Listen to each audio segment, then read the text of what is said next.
तो आइए आज के इस दिलचस्प विश्लेषण में सीधे हिंदू पौराणिक कथाओं के एक ऐसे अस्त्र की गहराई में चलते हैं जो परम शक्ति और विनाश दोनों का प्रतीक है।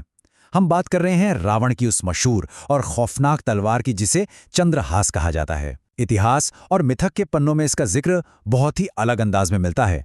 बिना वक्त गवाए सीधे मूल स्रोतों से इस प्राचीन रहस्य को डिकोड करते हैं। अब देखिए, स्रोत हमें बहुत ही कमाल की बात बताता है। रावण की ये महाशक्तिशाली तलवार कोई मामूली धातु से बना हथियार बिल्कुल नहीं थी। इसकी चमक इतनी ज्यादा, इतनी दिव्य थी कि उसके सामने खुद चंद्रमा की रोशनी भी फीकी पड़ जाती थी। जरा कल्पना करके देखिए, घुप अंधेरी रात है, पूरा चांद आसमान में चमक रहा है, लेकिन जैसे ही चंद्रहास को म्यान से बाहर निकाला जाता तो चांद की वो रोशनी भी इसके आगे दब जाती। चंद्रहास नाम का तो शाब्दिक अर्थ ही चंद्रमा का उपहास करना या उसका मजाक उड़ाना है। मतलब ये सिर्फ काटने मारने वाला हथियार नहीं था, बल्कि एक ऐसा चमत्कार था जिसे देखकर आंखें चकाचौंध रह जाएं। और अगर इसकी असली ताकत की बात करें तो वो सच में अकल्पनीय थी।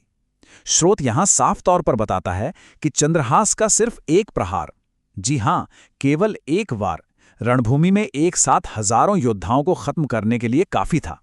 ये कोई आम युद्ध कौशल नहीं था, ये तो सीधा सीधा सामूहिक विनाश था, है ना? सोचिए, जब रावण इस तलवार को लहराता हुआ मैदान में उतरता होगा तो दुश्मन सेना में कैसी तबाही मचती होगी।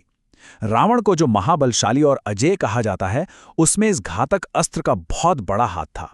एक ही झटके में हजारों सैनिकों का सफाया। ये बात इसे पौराणिक कथाओं के सबसे खतरनाक हथियारों की लिस्ट में सबसे ऊपर ला खड़ा करती है। तो अब सवाल ये उठता है कि इतनी असीमित और खौफनाक शक्ति आखिर आई कहां से? क्या इसे किसी कारखाने में बनाया गया था? बिल्कुल नहीं। स्रोत के मुताबिक रावण की घोर तपस्या और उसकी अगाध भक्ति से खुश होकर स्वयं भगवान शिव ने उसे ये तलवार भेंट में दी थी। पूरे ब्रह्मांड के सबसे बड़े संहारक के हाथों मिला ये वरदान ही इस बात का पक्का सबूत है कि इस हथियार के पीछे साक्षात ईश्वरीय ताकत काम कर रही थी। भगवान शिव का वो वरदान ही चंद्रहास को महज एक लोहे का अस्त्र नहीं, बल्कि एक दिव्य शक्ति बना देता है। यही वजह थी कि ये तलवार इतनी ज्यादा शक्तिशाली थी। लेकिन, और ये एक बहुत बड़ा लेकिन है, ईश्वरीय शक्तियां कभी भी बिना किसी नियम या शर्त के नहीं मिलती। स्रोत बताता है कि शिवजी ने तलवार देते समय एक बहुत ही सख्त शर्त रखी थी।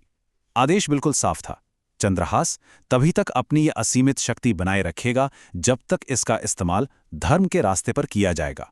अगर कभी भी इसका प्रयोग धर्म के विरुद्ध यानी अधर्म के लिए हुआ तो उसी पल, जी हां, बिल्कुल उसी क्षण, ये अपनी सारी दिव्य शक्ति खो देगा।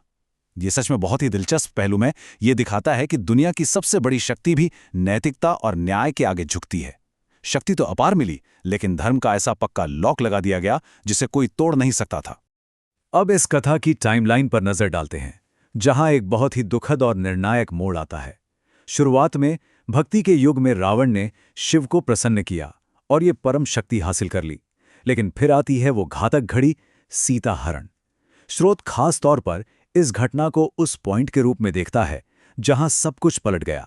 सीता हरण का वो कदम घोर अधर्म था, और जैसा कि नियम था, धर्म के खिलाफ जाते ही वो दिव्य शर्त टूट गई और चंद्रहास ने हमेशा हमेशा के लिए अपनी वो अचूक शक्ति खो दी।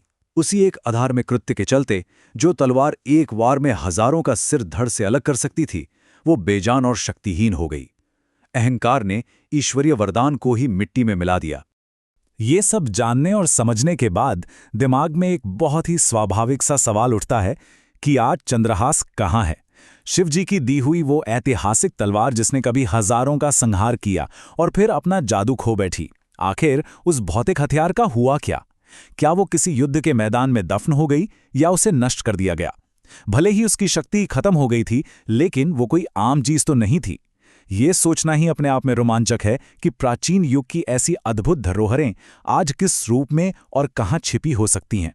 एक तरह से देखा जाए तो ये सवाल हमारे वर्तमान को सीधे उस मिथक से जोड़ देता है। और स्रोत में जो मान्यताएं दी गई हैं, उनके अनुसार ये दिव्य लेकिन शक्तिहीन तलवार आज भी पाताल लोक की गहराइयों में कहीं मौजूद है। यह ख्याल ही कितना रहस्यमयी है कि इतिहास का इतना बड़ा अस्त्र हमारी दुनिया के नीचे कहीं खामोशी से पड़ा हुआ है। इसके साथ ही स्रोत अपने पाठकों से एक आध्यात्मिक आह्वान भी करता है, जिसमें भगवान राम की महिमा और अधर्म पर धर्म की जीत का जश्न मनाते हुए जय श्री राम लिखने का आग्रह किया गया है। खैर, अगर इस पूरे विश्लेषण का निचोड़ निकालें तो एक बहुत ही गहरा सबक सामने आता है। वो ये कि दुनिया की कोई भी शक्ति, चाहे कितनी भी अजय क्यों ना लगे, अगर उसका आधार सच्चाई और नैतिकता नहीं है तो उसका पतन बिल्कुल तय है। आज के इस दौर में भी शक्ति और उसूलों का ये नियम उतना ही सच है। तो इस खास विश्लेषण में हमारे साथ गहराई तक जाने के लिए बहुत बहुत धन्यवाद।